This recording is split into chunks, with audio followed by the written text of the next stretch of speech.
In the last video, we talked about how to mute and unmute different channels using the mute buttons. Now we're going to talk about another way to mute channels, and that is mute groups.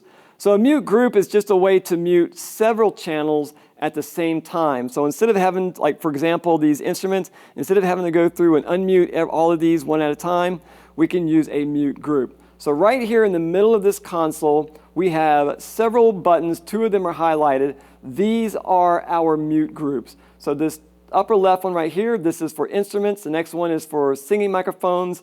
The next one is for choir microphones. And then this bottom one here is the speaking mics. I'm not going to press that because if I press that, then it will cut my voice out of this recording. So I'm not going to press that one. So I want you to see what happens when I toggle this on and off for the instruments.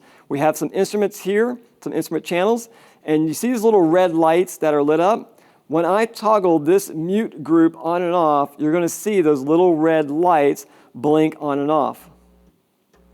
So when a mute group is selected, anything that's in that group will have a little red light that will come on. If that little red light is on, then that channel is muted. So right now, all of these channels right here are muted. Even though the mute buttons are not toggled on, those channels are still muted.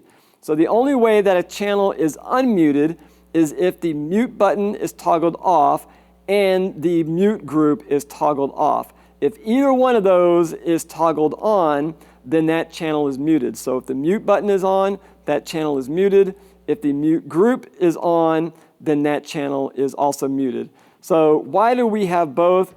Sometimes you will need just to mute or unmute just a single channel. But during a service, for example, at the end of when the musicians are done on stage and they're ready to get off, some of the musicians will unplug their instruments. And if they unplug their instruments without their channel being muted, you're going to hear some popping and crackling in the speakers, and we don't want that to happen.